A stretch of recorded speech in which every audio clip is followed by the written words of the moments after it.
اکثر یہ قیاس کی وجہ سے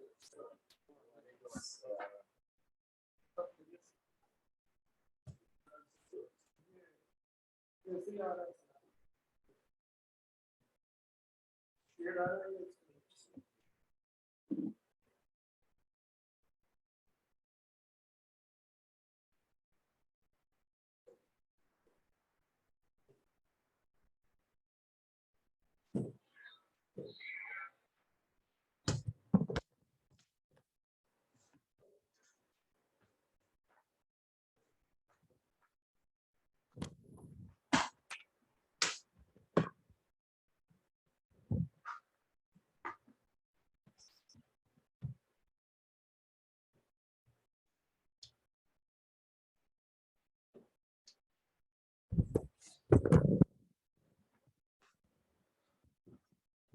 السلام علیکم ورحمۃ اللہ وبرکاتہ. الحمد للہ رب العالمین والعاقبۃ للمتقین والصلاة والسلام علی سید الانبیاء والمرسلین نبینا محمد وعلی آلہ وصحبہ اجمعین. اما بعد فاعوذ باللہ من الشیطان الرجیم. بسم اللہ الرحمن الرحیم. رب اشرح لی صدری ویسر لی امری واحلل عقدۃ من لسانی یفقہوا قولی. باب ہے الرخصۃ فی الصلاۃ قبل غروب الشمس. سورج غروب ہونے سے پہلے نماز پڑھنے کی رخصت ہے. سورج غروب ہونے سے پہلے نماز پڑھنے کی اجازت ہے.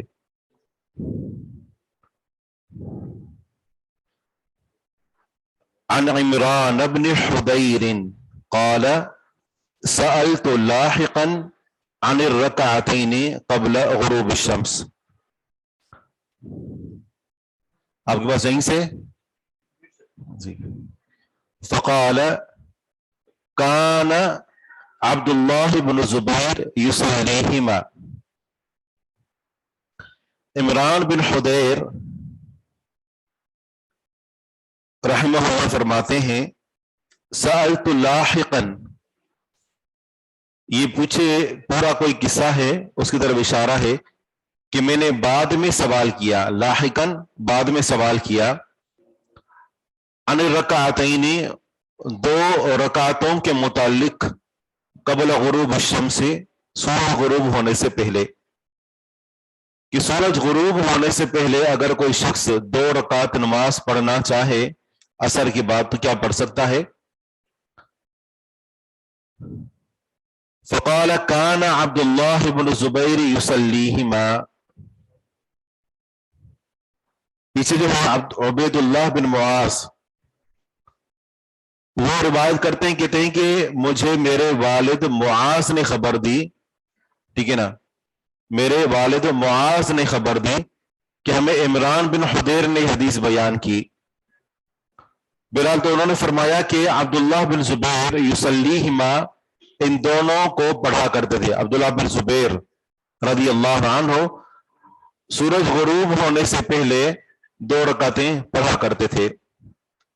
فارسل الیہ معاویہ، تو ان کی طرف معاویہ رضی اللہ عنہ نے پیغام بھیجا.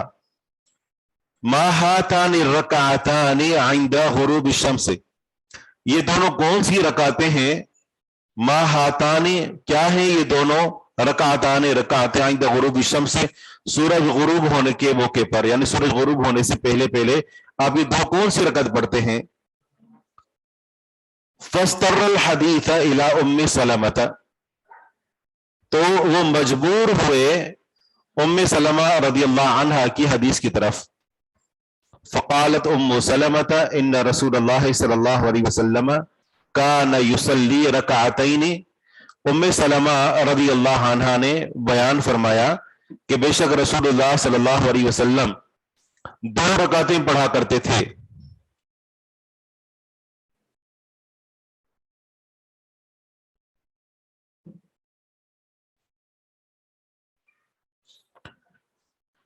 کان یصلی رکعتین قبل العصر فشغل عنہما فرکعہما حین غابت الشمس فلم ارہ یصلیہما قبل ولا بعد.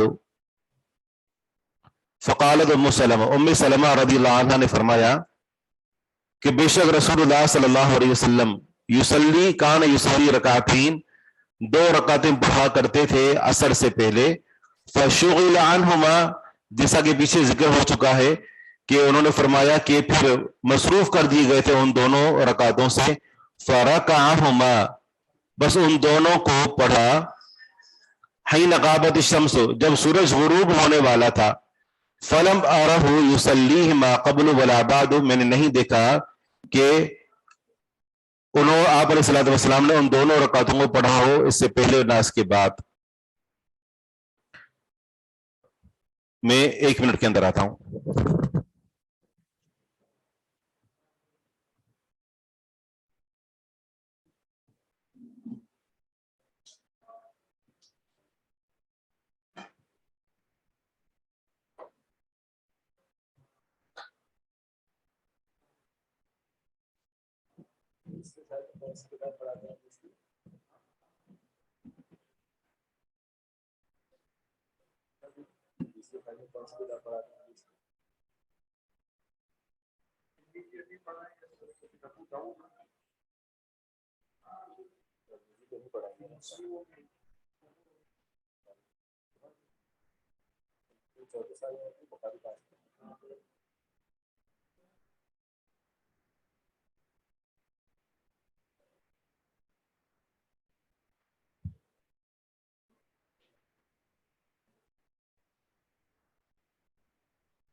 السلام علیکم ورحمۃ اللہ وبرکاتہ.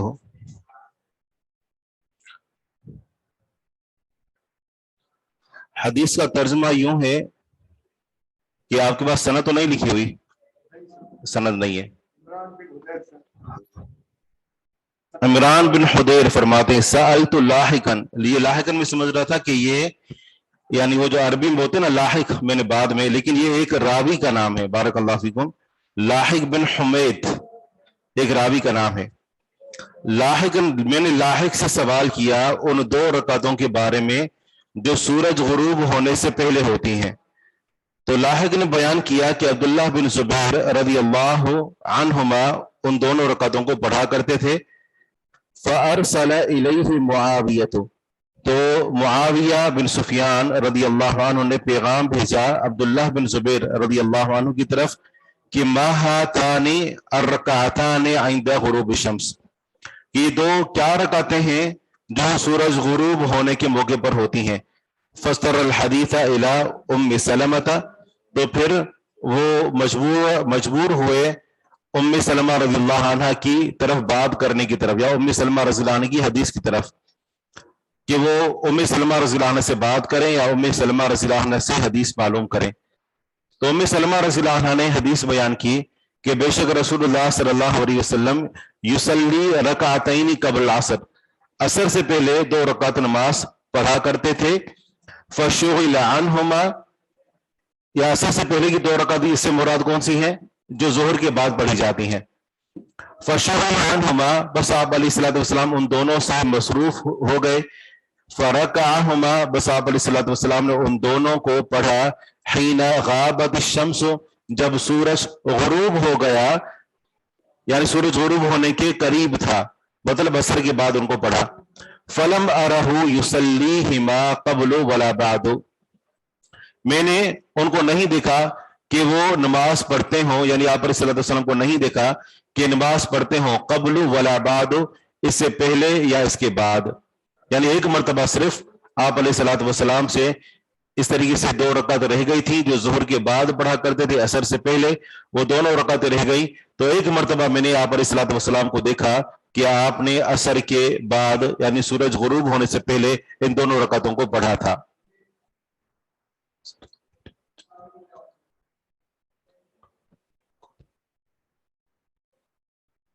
عصر سے پہلے جو 4 رکعت سنت غیر مؤکدہ ہیں وہ پڑھ سکتے ہیں، بالکل اس کے اندر اس کی تو فضیلت وارد ہوئی ہے کہ آپ علیہ الصلوۃ والسلام نے بیان فرمایا کہ رحم اللہ عمران صلی قبل العصر 4، کہ اللہ تعالیٰ اس آدمی پر رحم کرے کہ جو عصر کی نماز سے پہلے 4 رکعتیں نماز ادا کرتا ہے، تو اس کے لیے آپ علیہ الصلوۃ والسلام نے خود جی رحمت کی دعا کی ہے۔ الرخصۃ فی الصلاۃ قبل المغرب، مغرب کی نماز سے، یعنی مغرب جو فرض نماز ہوتی ہے اس مغرب کی نماز سے پہلے نماز پڑھنا اس کی رخصت ہے۔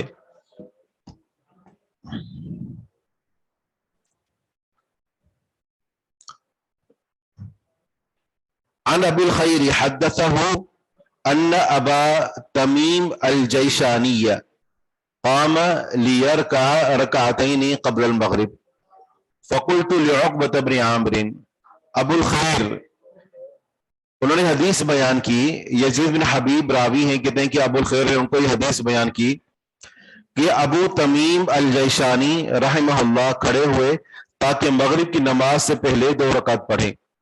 فقلت لعقبۃ بن عامر، تو میں نے عقبہ بن عامر سے پوچھا انظر الی ھذا، آپ اس کی طرف دیکھیں، ای صلاۃ یصلی، کہ یہ کون سی نماز پڑھ رہا ہے، آپ صحابی ہیں، آپ اس کی طرف دیکھیں کہ یہ کون سی نماز پڑھ رہا ہے۔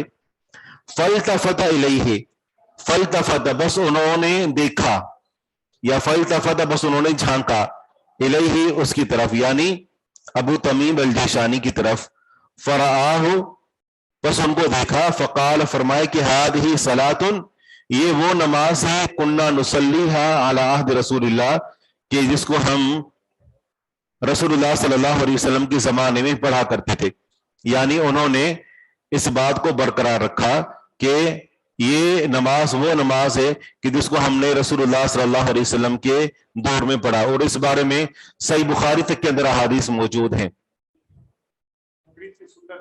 مغرب کی نماز سے پہلے جو 2 رکعت سنت ہیں۔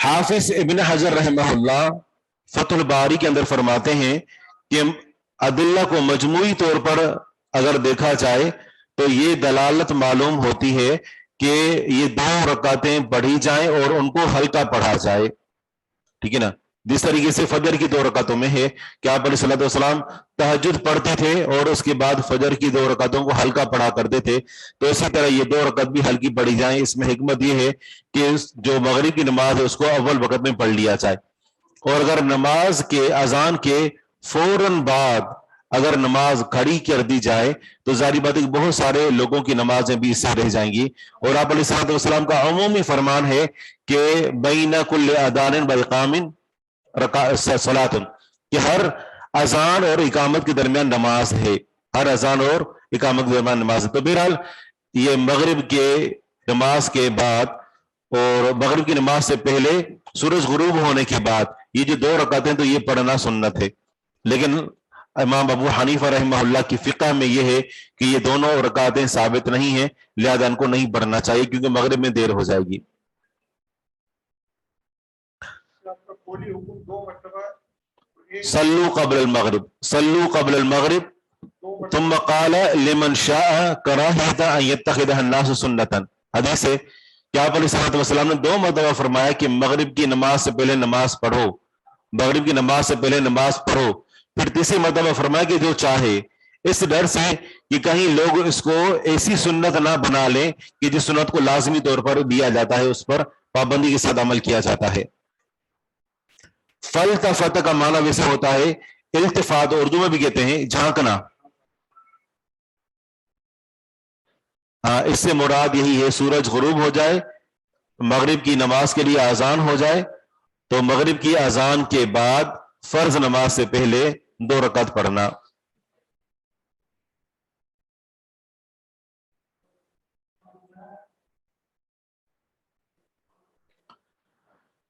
الصلاۃ بعد طلوع الفجر، فجر کے طلوع ہونے کے بعد نماز پڑھنا، یعنی صبح صادق۔ عن حفصۃ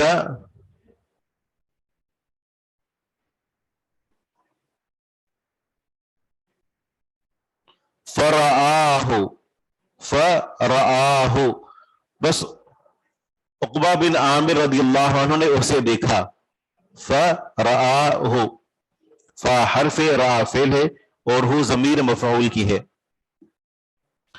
الصلاۃ بعد طلوع الفجر، فجر کے طلوع ہونے کے بعد یعنی صبح صادق کے بعد نماز پڑھنا۔ عن حفصۃ رضی اللہ عنہا انہا قالت کان رسول اللہ صلی اللہ علیہ وسلم اذا طلع الفجر لا يصلي الا رکعتین خفیفتین۔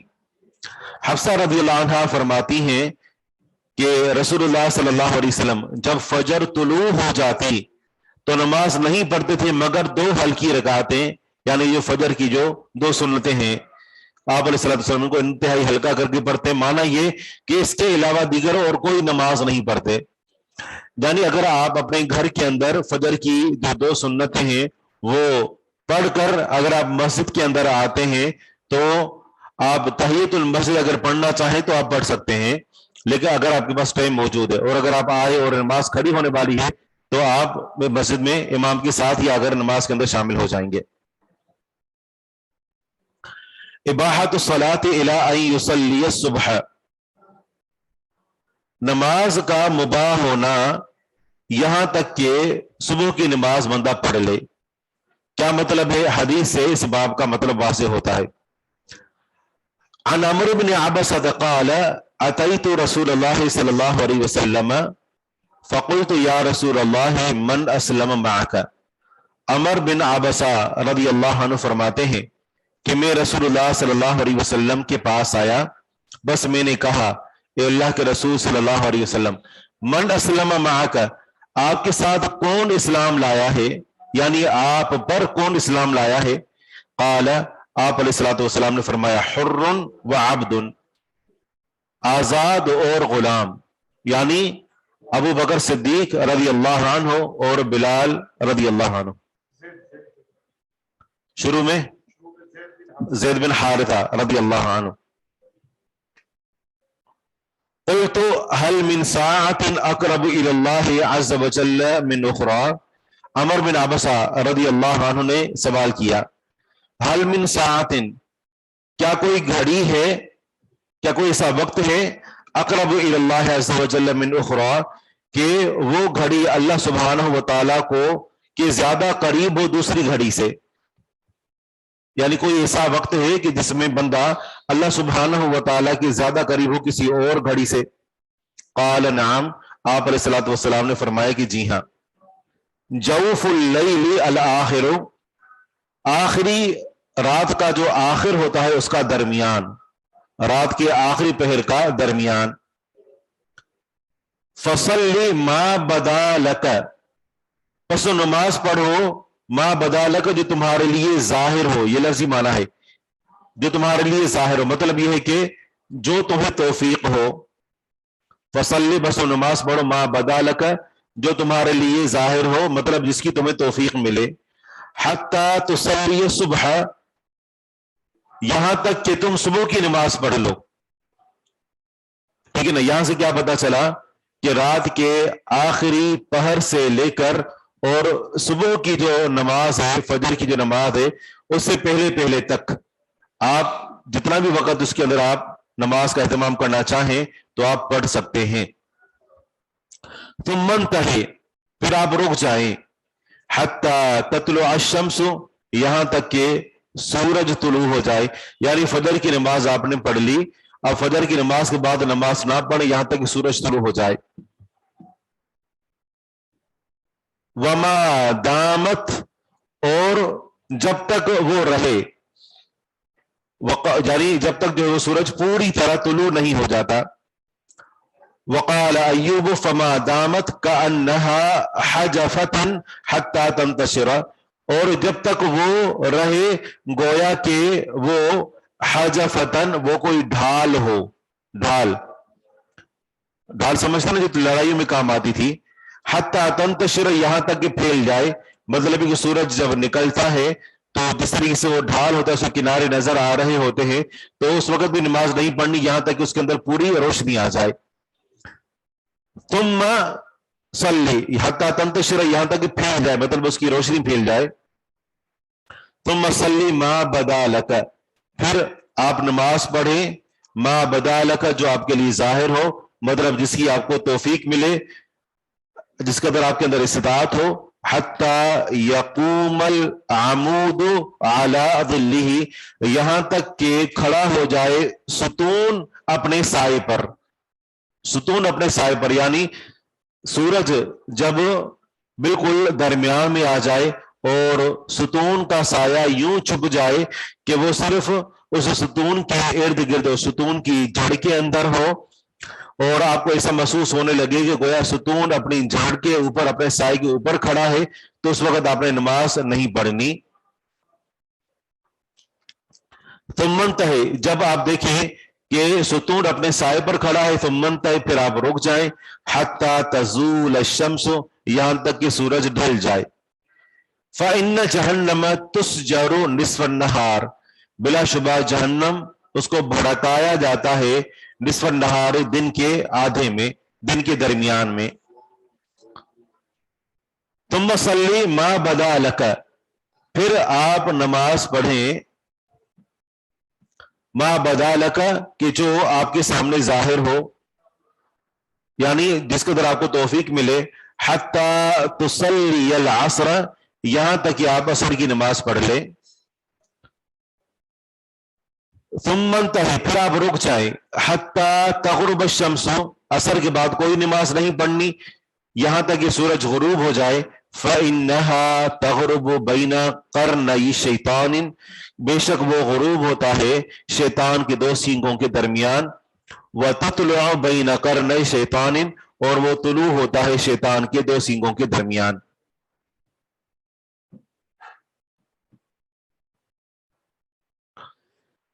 اس حدیث سے یہ پتہ چلتا ہے کہ فجر کی جو نماز ہے، فجر کی نماز سے پہلے پہلے آپ کے پاس یہ حدیث جو عمومی الفاظ ہے، اس سے پتہ چلتا ہے کہ جائز ہے کہ آپ اگر نماز کا اہتمام کرنا چاہتے ہیں تو فجر کی نماز سے پہلے پہلے آپ نماز کا اہتمام جس قدر چاہیں پڑھ سکتے ہیں. لیکن آپ علیہ الصلوۃ والسلام کا خود کا عمل یہ تھا کہ تہجد کی نماز پڑھتے، پہلے آذان ہو جاتی، پھر آپ علیہ الصلوۃ والسلام فجر کی 2 رکعت نماز پڑھتے اور اس کے بعد اپنے دائیں پہلو پر اپنے گھر کے اندر لیٹ جایا کرتے تھے حتیٰ کہ مؤذن آتا اور آ کر نماز کے لیے پکارتا. اور اس سے دوسری بات یہ پتہ چلی کہ سورج نکلنے کے فوراً بعد بھی نماز پڑھنا اگر بھی جائز ہے، لیکن یہ کہ بچنا چاہیے یہاں تک کہ سورج کے اندر پوری روشنی آ جائے، پورا جو اس کی روشنی پھیل جائے اچھی طرح، یعنی اس کے اندر گرماہٹ آ جائے. شیخ صاحب یعنی وہ پچھلے یہ حدیث میں جو بتایا تھا سوا نیزہ، جو الفاظ کہ نیزے کے اوپر نیزے جی ہاں تو وہ روشن ہی ہو جائے گا. صحیح.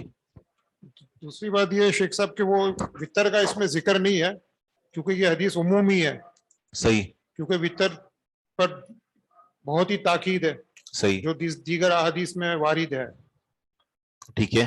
اچھا، تیسری بات یہ ہے کہ ہر ملک یا ہر زمین کا نصف النہار علیحدہ علیحدہ ہوتا ہے، اسی طرح تہجد کا وقت بھی علیحدہ علیحدہ ہوتا ہے. صحیح. اب یہاں تطبیق جو ہے، اگر کسی علماء کرام نے، جو جید علماء کرام نے تطبیق کس طرح کی ہے کہ تہجد کی وہ وقت جو عرب کا ہے، جو سعودی عرب کا ہے، یعنی مکہ کا یا مدینہ کا، یا تہجد کا وقت اللہ تعالیٰ کا نزول تو ایک ہی بار ہوگا نا شیخ صاحب. صحیح.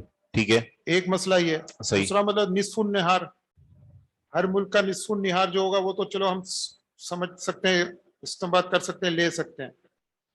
تو اب جہنم کو ہر ملک کے نصف النہار کے مطابق بار بار تو نہیں بھڑکایا جاتا ہوگا. صحیح. اب ان کی توجیحات جو ہے جی. وہ جید علماء کرام نے تو یقیناً کی ہوگی.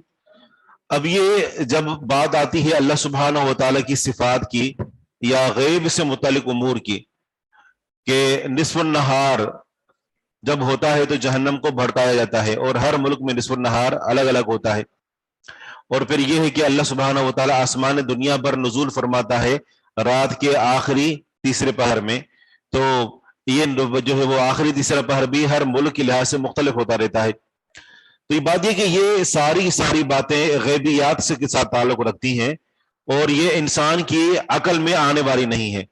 صرف ہمارا اس کے اوپر ظاہری طور پر ایمان ہے، باقی یہ ہے کہ ان کی جو کیفیت ہے وہ اللہ سبحانہ و تعالیٰ جانتا ہے.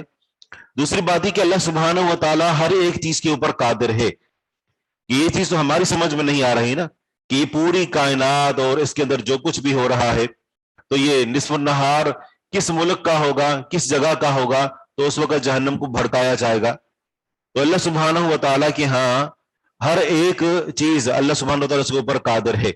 باقی یہ کہ سارے معاملات غیب کے ساتھ تعلق رکھتے ہیں، تو اس کی کوئی وضاحت احادیث میں نہیں کی گئی اور نہ ہی صحابہ کرام رضوان اللہ علیہم اجمعین نے کوئی اس طرح کا سوال کیا. حالانکہ اس دور کے اندر بھی صحابہ کرام سفر کیا کرتے تھے، ان کو معلوم تھا کہ مطالعہ مختلف ہوتے ہیں، ہر جگہ سورج اور چاند کے اوقات مختلف ہوتے ہیں، لیکن ان سے کوئی ایسا سوال کرنا منقول نہیں ہے. تو اس سے پتہ چلا کہ ان کا بھی یہ ایمان تھا کہ یہ سارے معاملات غیب کے ساتھ تعلق رکھتے ہیں.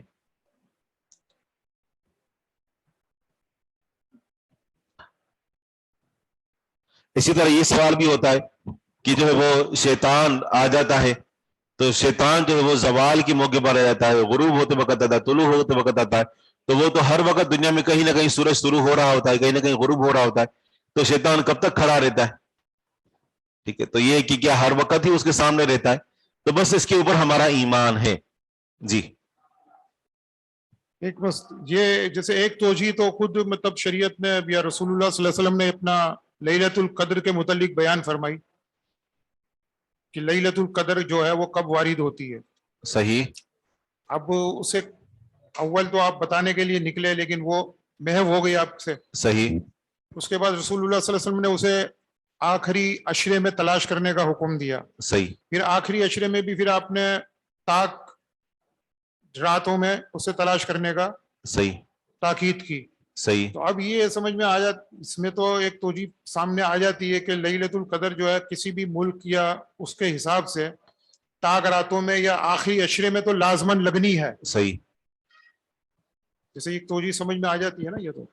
بس یہ ہے کہ یہ بھی معاملہ اسی طرح ہے کہ لیلۃ القدر، ٹھیک ہے نا، اگر ہم یہاں کا حساب دیکھیں، اگر وہاں پر کوئی اور رات ہے، دنیا کے اندر ایک ہی رات ہوتی ہے، اور پھر یہ ہے کہ اگر دنیا میں کہیں رات ہوتی ہے کہیں اسی بھی تک کہیں پر دن ہوتا ہے، تو اگر اللہ سبحانہ و تعالیٰ کی جو ایک ہی رات ہے تو سارے معاملات یہ غیب کے ساتھ تعلق رکھتے ہیں کہ اللہ تعالیٰ لیلۃ القدر میں فیصلے فرماتا ہے، تو وہ لیلۃ القدر میں عبادت کرنا، اس میں فرشتے نازل ہوتے ہیں دنیا پر، تو وہ رات تو تبدیل ہوتی رہتی ہے، تو کیا فرشتے بھی کیوں تبدیل ہوتے رہتے ہیں، جاتے رہتے ہیں جہاں جہاں رات جاتی ہے، سارے معاملات غیب کے ساتھ تعلق رکھتے ہیں. اسی طرح وہ عرفے کے روزے کا مسئلہ آتا ہے، عرفے کے دن کا، جہاں دن ہوتا ہے عرفہ جی ہاں، عرفہ کا دن، ٹھیک ہے، اب وہاں دن ہوتا ہے جس دن روزہ رکھتے ہیں، صحیح، دنیا کے جو ہے حصے میں جو ہے وہ رات ہوتی ہے، بالکل اب وہ روزہ کیسے رکھیں گے؟ صحیح. اس میں کافی موبائل ہوتے ہیں کہ وہ بہرحال اس کے یہ تو ہمیں بات معلوم ہونی چاہیے کہ ہر خطے کے اپنے اپنے احکامات ہیں، لہذا ہر ایک جو ہے وہ اپنے اپنے خطے کے حساب سے جو ہے وہ چلے گا، ٹھیک ہے نا. باقاعدہ فتوے دیے گئے ہیں کہ تک وہ کچا کا وہ پارلیمان کی بحث ہوتی ہے، تو ہم نے ان سے یہی کہا جس سے میں رات ہوتی ہے تو وہ صحیح، اعجاز کیسے حاصل کریں، وہ یہ فضیلت کیسے حاصل کریں؟ بالکل. اور پھر یہ ہے کہ کے حساب سے اس جنوری کے حساب سے ہی روزہ رکھنا، وہ اپنے آپ کو سرنڈر کر دینا وہ بہتر ہے. صحیح.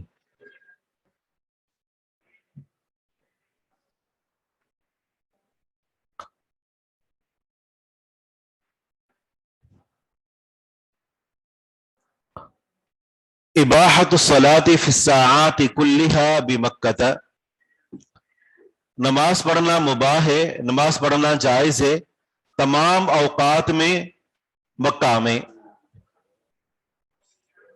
عن جبیر بن مطعم ان النبی صلی اللہ علیہ وسلم قال یا بنی عبد مناف لا تمنعوا احدا طاف بهذا البيت وصلى ایۃ ساعۃ شاء من لیل او نہار.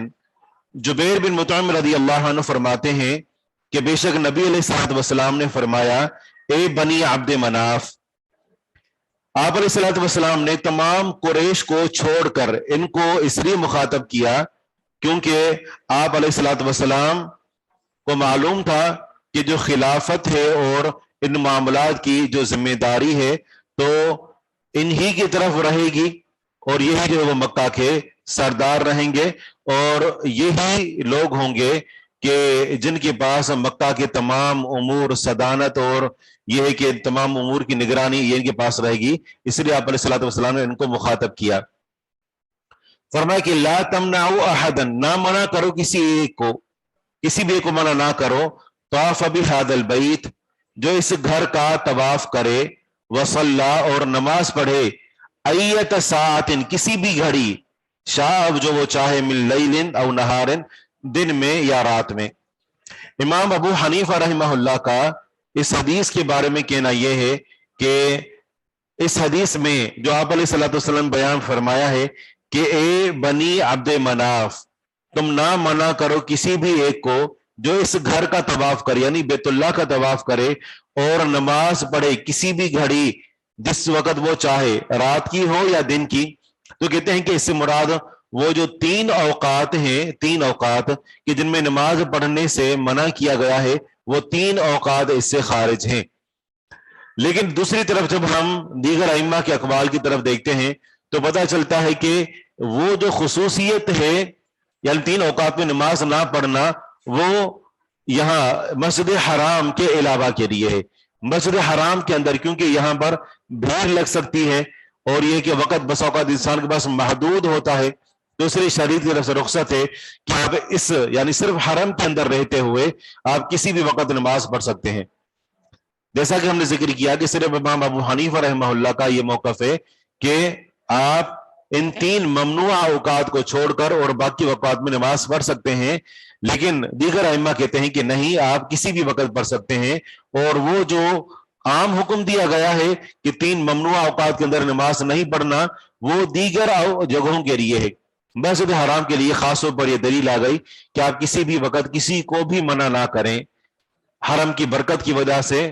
اور اس میں جو دیگر معاملات پیش آنے والے تھے جو اللہ تعالیٰ کو معلوم تھا کہ یہاں لوگوں کا رش ہوگا اور بھیڑ ہوگی اور لوگوں کا آنا جانا ہوگا، تو ایسے میں اگر کوئی انتظار کرنے لگے تو ظاہری بات ہے کہ انکار مشقت کا سبب بن سکتا ہے۔ جی راہ سے بات یہی معلوم ہوتی ہے جو ائمہ نے کہی ہے، دیگر ائمہ نے۔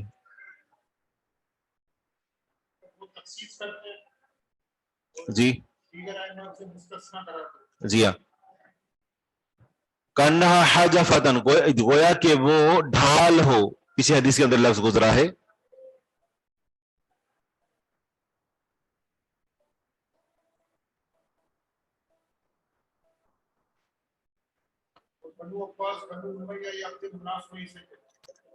یہ بنو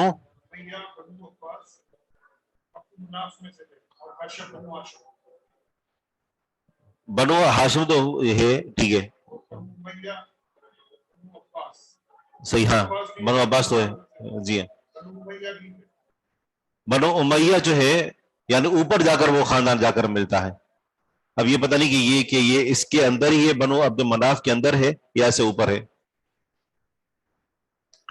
الوقت الذي يجمع فيه المسافر بين الظهر والعصر، وہ وقت کہ جس میں مسافر ظہر اور عصر کے درمیان جمع کر سکتا ہے۔ عن انس بن مالک رضی اللہ عنہ قال قال رسول اللہ صلی اللہ علیہ وسلم اذا ارتحل قبل ان تزیغ الشمس اخر الظہر۔ انس بن مالک رضی اللہ عنہ فرماتے ہیں کہ تھے رسول اللہ صلی اللہ علیہ وسلم اذا ارتحل، جب سوار ہوتے یعنی جب سفر کرتے، قبل ان تزیغ الشمس، سورج ڈھلنے سے پہلے، یعنی سورج ابھی دن کے درمیان میں نہیں آیا ہوتا، اس سے پہلے پہلے، جس طرح ہمارے ہاں سورج ظہر کا وقت ہوتا ہے تقریباً 12:30 بجے، تو اگر اس وقت سے پہلے آپ علیہ الصلوۃ والسلام سفر کرنے کا ارادہ کرتے، اخر الظہر، تو ظہر کو مؤخر کرتے، ظہر کو دیر کرتے، الی وقت العصر، عصر کے وقت تک، عصر کے وقت تک، ثم نزل، پھر اترتے، فجمع بینہما، بس ان دونوں کو جمع کر دیتے، فإن زاغت الشمس قبل ان يرتحل، بس اگر سورج ڈھل گیا ہوتا قبل ان يرتحل، اس سے پہلے کہ آپ علیہ الصلوۃ والسلام سفر کریں، صلی الظہر، ظہر پڑھتے، ثم رکب، پھر سوار ہوتے۔ اب اس حدیث کے اندر کے ایک مسئلے ہیں۔ ایک مسئلہ یہ ہے کہ اگر سورج جو ظہر کا وقت ہوتا ہے نصف النہار سے ڈھلا نہ ہوتا اور آپ علیہ الصلوۃ والسلام سفر کرنے کا ارادہ کرتے، تو آپ علیہ الصلوۃ والسلام ظہر کو مؤخر کرتے۔ کب تک مؤخر کرتے؟ حدیث کے اندر الفاظ ہے عصر کے وقت تک۔ اب عصر کے وقت تک اس کے اندر دو بات ہیں۔ ایک بات یہ ہے کہ آپ علیہ الصلوۃ والسلام ظہر کو مؤخر کرتے عصر کے وقت شروع ہونے سے پہلے تک، پھر اترتے، عصر ظہر کی نماز پڑھتے، اور اس کے فوراً بعد عصر کا وقت ہو چکا ہوتا تھا، اس وقت آپ عصر کی نماز پڑھتے۔ اس کو کہتے ہیں جمع سوری، جس کو جمع سوری کہا جاتا ہے۔ کہ جمع تو ہے، صورت کے لحاظ سے دیکھا جائے تو یہ جمع ہے، لیکن یہ کہ ہر نماز اپنے اپنے وقت میں پڑھی ہے، کہ ظہر کو اس کے آخری وقت میں اور عصر کو اس کے شروع کے وقت میں، ٹھیک ہے۔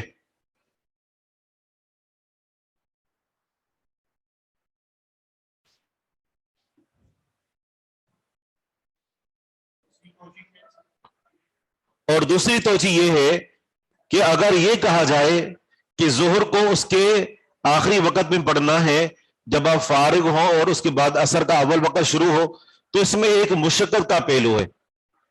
یہ ظاہری بات ہے کہ بندہ انتظار کرتا رہے کب ہو رہا ہے کب ہو رہا ہے کب ہو رہا ہے، اور اس کے بعد اترے اور پھر جو ہے وہ ظہر کی نماز پڑھے اور پھر اس کے فوراً بعد عصر کی نماز پڑھ لے۔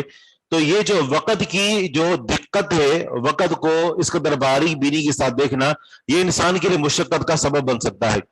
تو اس لیے اگر آپ چاہیں تو ظہر کی نماز کو مؤخر کریں حتیٰ کہ عصر کی نماز کا وقت ہو جائے، عصر کا وقت داخل ہو چکا، اس وقت آپ سفر کے اندر اتریں اور اس وقت آپ پہلے ظہر کی نماز پڑھیں اور پھر عصر کی نماز پڑھیں۔ تو یہ دونوں صورتیں اس کے اندر داخل ہیں۔ اخر الظہر الی وقت العصر، آپ علیہ الصلوۃ والسلام جب سفر کا ارادہ کرتے سورج ڈھلنے سے پہلے تو ظہر کو مؤخر کرتے اثر تک. اثر تک کے ایک معنی کیا تھا کہ ظہر کو اس کے اول وقت آخری وقت میں پڑھتے, اثر کو اول وقت میں.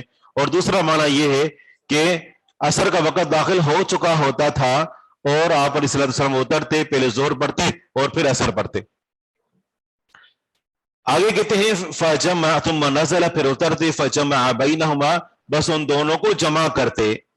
فإن زاغت الشمس, اگر آپ علیہ الصلوۃ والسلام کا ارادہ ہوتا کہ سفر کرتے ہیں, فإن زاغت الشمس, بس اگر سورج ڈھل گیا ہوتا یعنی ظہر کا وقت ہو چکا ہوتا, قبل ان یرتحل, سوار ہونے سے پہلے یعنی سفر کرنے سے پہلے.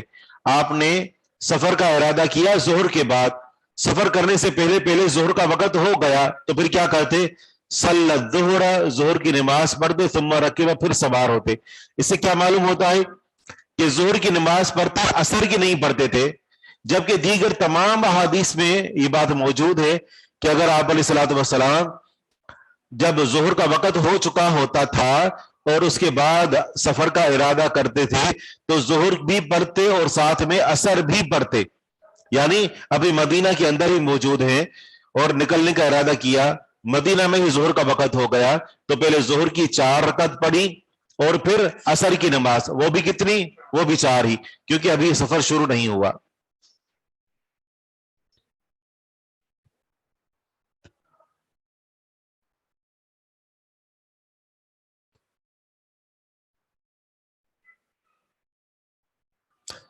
تزیغ کا معنی ہوتا ہے ڈھل جاتا. ٹھیک ہے, تو یہاں پر اگرچہ قبل ان یرتحل صلی الظہر ثم رکب, کہ اگر سورج ڈھل گیا ہوتا اور اس کے بعد اگر آپ کا سفر کرنے کا ارادہ ہوتا تو ظہر پڑھتے اور کہتے ہیں کہ ثم رکب, پھر سوار ہوتے. یہاں پر اگرچہ عصر کا ذکر نہیں ہے لیکن آگے حدیث آئیں گی جس سے پتہ چلتا ہے کہ آپ علیہ الصلوۃ والسلام عصر بھی پڑھ لیا کرتے تھے.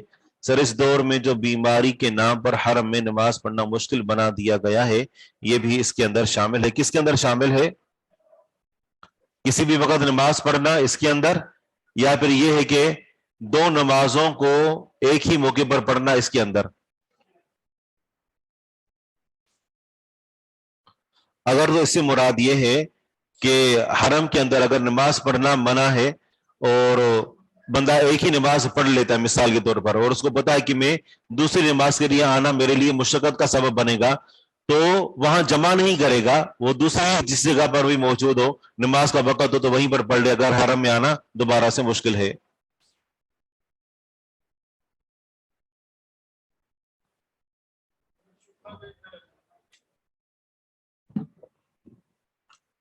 اسے سفر کا ارادہ رکھتا ہے صحیح, اور اسے ظہر یعنی اس کی ریزرویشن وغیرہ جو کچھ ہے وہ ظہر کی نماز کے بعد ہے, اسے سفر کرنا ہے, تو وہ ظہر کے بعد جو ہے فوراً جو ہے وہ عصر کی نماز پڑھ سکتا ہے. صحیح, بیت اللہ میں ہی بالکل جمع کر سکتا ہے. اگر اس نے جمع مؤخر, بالکل دونوں صورتیں جائز ہیں, جمع مقدم, جمع مؤخر, جمع صوری, تینوں جو ہے وہ جائز ہیں. لیکن یہ ہے کہ اس کا سفر کرنے کا ارادہ ہو, مکہ سے نکل جانے کا ارادہ ہو. اچھا شیخ صاحب, یہاں یہ امام صاحب نے باب باندھا ہے بے مکہ تھا, اب مکہ پورے شہر کو کہیں گے یا انہوں نے اس کو قیاس کیا صرف بیت اللہ سے؟ نہیں, یہاں پر مراد صرف بیت اللہ ہے, ٹھیک ہے نا, کہ حدیث کے اندر ہے نا کہ بہاد البیت وصلی ایت ساعت, تو یہاں سے مراد صرف بیت اللہ ہی ہے. پورے مکے کے اندر کسی بھی وقت نماز پڑھنا یہ حکم نہیں ہے. یہاں کلھا بے مکہ لکھا, اس سے بیت اللہ ہی مراد لیں گے. باب میں کلھا بے مکہ تھا. جی, باب کیا ہے؟ اباحت الصلاۃ فی الساعات کلھا بمکہ, یہاں پر مکہ سے مراد حرم ہے. حرم ہی ہے. جی ہاں, مکہ میں حرم میں.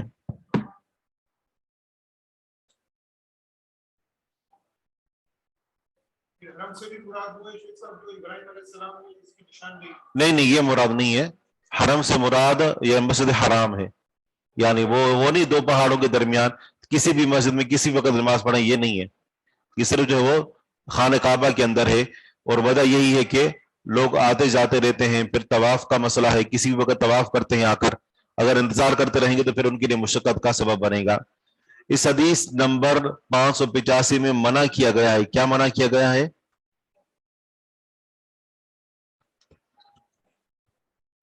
بالکل حدیث میں منع کیا گیا ہے.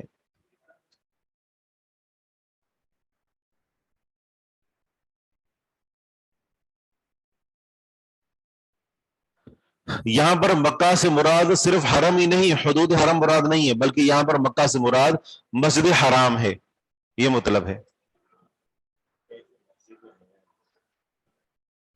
ہاں بالکل. اب اس حدیث کے اندر دیکھیں کہ حدیث کے اندر منع کیا گیا کہ تم کسی کو بھی نماز پڑھنے سے منع نہ کرو، اور موجودہ دور میں نماز پڑھنے سے منع کر دیا گیا ہے.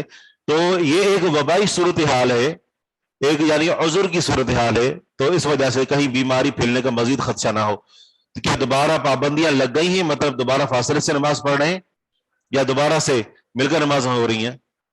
فاصلے ہے، فاصلہ ہے، ٹھیک ہے.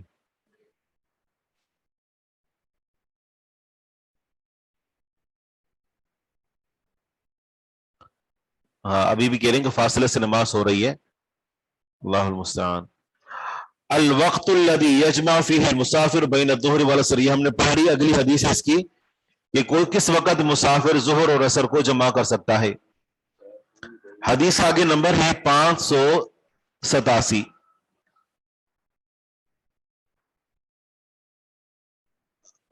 عن ابی الطفیل عامر بن واثلہ، ابو الطفیل عامر بن واثلہ جو بیٹے ہیں واثلہ بن اسقع رضی اللہ عنہ کے، کہ ان معاذ بن جبل اخبرہ، بے شک معاذ بن جبل رضی اللہ عنہ نے ابو الطفیل عامر بن واثلہ کو خبر دی کہ انہم خرجوا، کہ بے شک وہ یعنی معاذ بن جبل رضی اللہ عنہ صحابہ کرام کے ساتھ نکلے، مع رسول اللہ صلی اللہ علیہ وسلم، رسول اللہ صلی اللہ علیہ وسلم کے ساتھ، عام تبوک، تبوک والے سال، کہ اس سال تبوک غزوہ تبوک ہوا.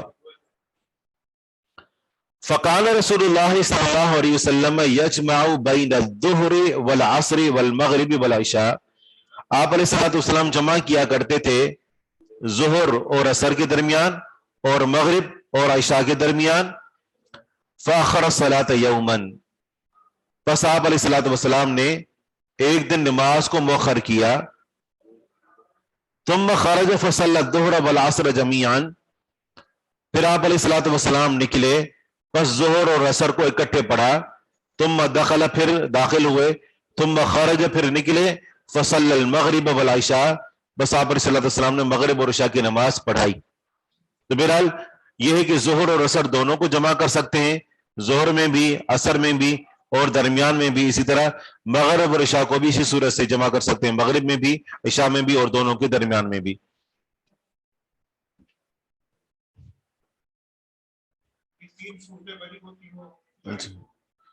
بیان ذالک، اس کی وضاحت.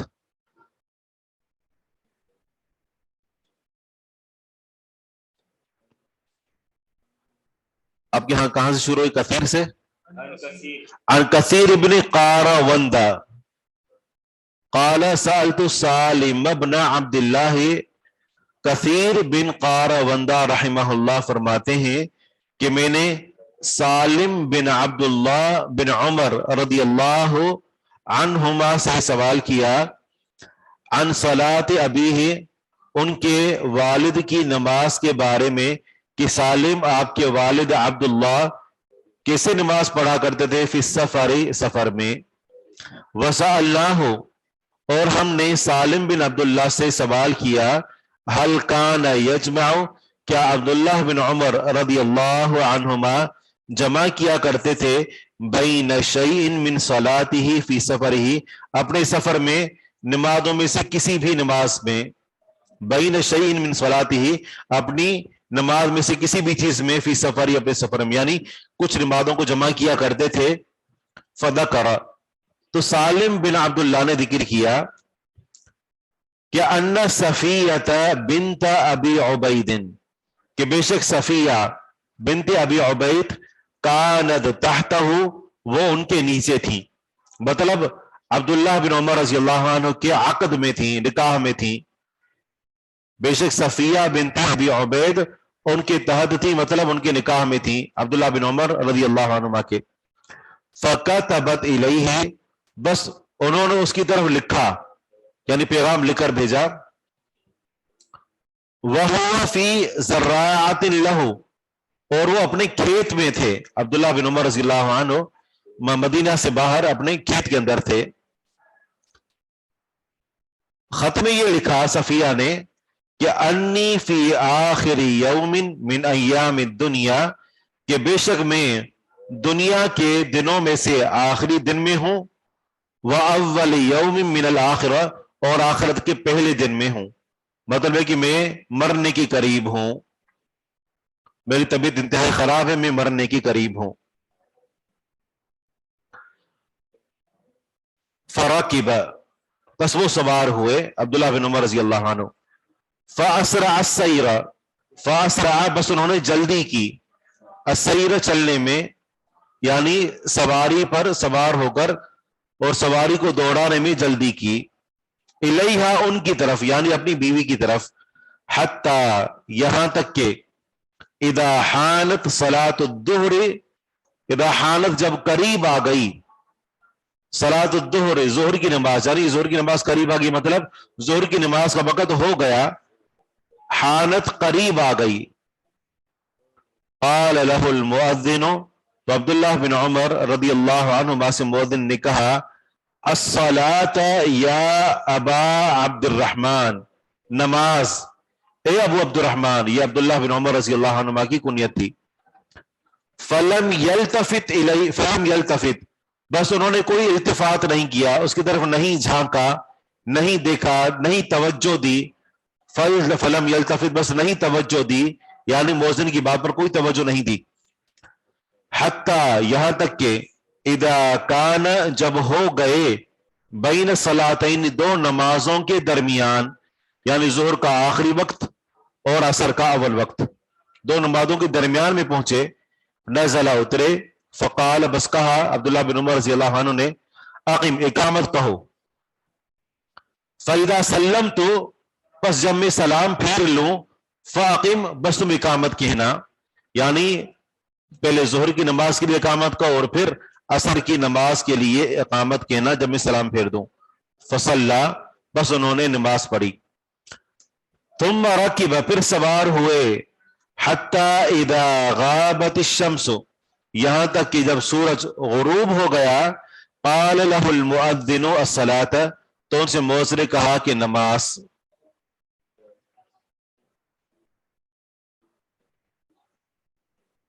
فقال، تو عبداللہ بن عمر رضی اللہ عنہما نے فرمایا، کفعلک، تمہارے اس کام کی طرح، یعنی جو تم نے ظہر اور عصر میں کیا تھا اسی طرح ہم کریں گے.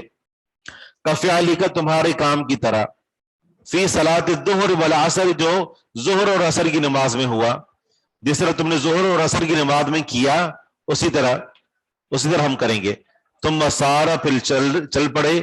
حتی، یہاں تک کہ اذا اشتبکت النجوم، جب ستارے مل گئے، یعنی اندھیرا چھا رہا تھا، ستارے ظاہر ہونا شروع ہو گئے تھے سورج غروب ہونے کے بعد. نزل، اترے. ثم قال للمؤذن، پھر مؤذن سے کہا، اقیم، اقامت کہو.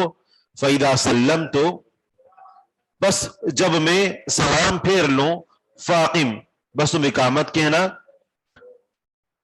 فصلی ثم انصرف، پھر انہوں نے نماز پڑھی. ثم انصرف، پھر وہ پھرے، یعنی نماز سے فارغ ہو گئے اور نماز سے پھر کر میری طرف متوجہ ہوئے. فالتفت الینا، بس ہماری طرف متوجہ ہوئے. فقال، پھر فرمایا، قال رسول اللہ صلی اللہ علیہ وسلم، رسول اللہ صلی اللہ علیہ وسلم نے فرمایا ہے، اذا حضر احدکم الامر، جب پیش آئے تم میں سے کسی ایک کو کوئی معاملہ، الذی یخاف فوتہ، کہ جس کے چھوٹ جانے سے وہ ڈرتا ہے، کہ جس کے رہ جانے سے وہ ڈر رہا ہے. کوئی معاملہ اگر وہ ہاتھ سے نکل جائے گا اس سے وہ ڈرتا ہے. فلیصلی ہذہ الصلاۃ، بس اسے چاہیے کہ وہ یہ نماز پڑھے، یعنی دونوں نمازوں کو پڑھ سکتا ہے اگر اس کو کوئی عذر ہے اور کسی جگہ پر اس نے پہنچنا ہے تو دونوں نمازوں کو جمع بھی کیا اور اپنے اپنے وقت میں بھی پڑھا، ظہر کو آخر میں اور عصر کو اول وقت میں۔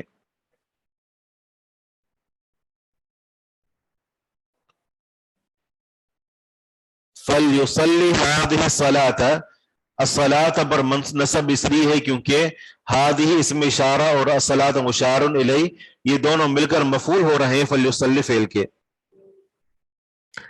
اور دوسرا جو ہے الصلاۃ فقال کا فعل کا، اس سے پہلے جو تھا الصلاۃ، اس میں ایک فعل محذوف ہے اور وہ ہے صلی الصلاۃ، آپ نماز پڑھیں، اور یہ الصلاۃ اس کا مفعول ہے۔ سفر میں جائز ہے، اور اسی طرح حضر میں بھی کوئی عذر ہو جائے اور بندے کو پتا ہے کہ وہ اس سے کوئی معاملہ رہ جائے گا، جیسے نہ کر کوئی حادثہ ہو گیا ہے، اس نے وہاں پر پہنچنا ہے، کوئی ہسپتال میں مریض ہے، ٹھیک ہے نا، اس کو اس نے ٹائم دینا ہے، یا پھر یہ ہے کہ کوئی اور اس طرح کا واقعہ پیش آ گیا، تو یہ اگر بندہ یہ صورتحال اختیار کرتا ہے تو اس کے لیے جائز ہے، لیکن ظاہر بات ہے کہ اس کو عمومی اور عادت نہیں بنانا چاہیے۔ سفر میں جائز ہے لیکن حضر میں بھی کہ جب کوئی عذر لاحق ہو جائے، جس طرح بارش ہوتی ہے، بالکل۔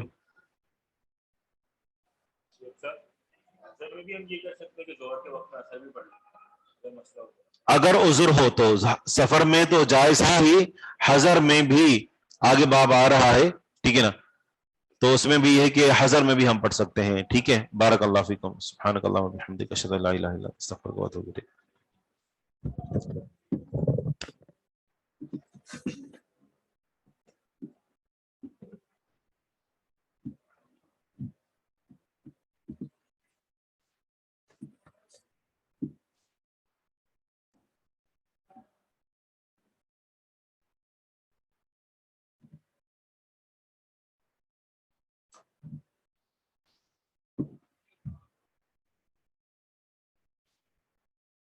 جمع سوری تو وہ ہے بہت اس کے وقت پڑھنا اور ایسا تو اس کے وقت پڑھنا، باقی دو جو دونوں کی سلسلہ میں ہو گیا نہیں۔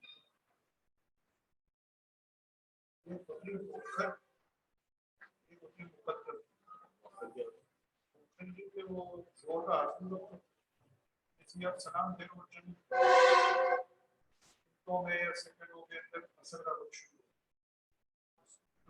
جمع سوری ہوتا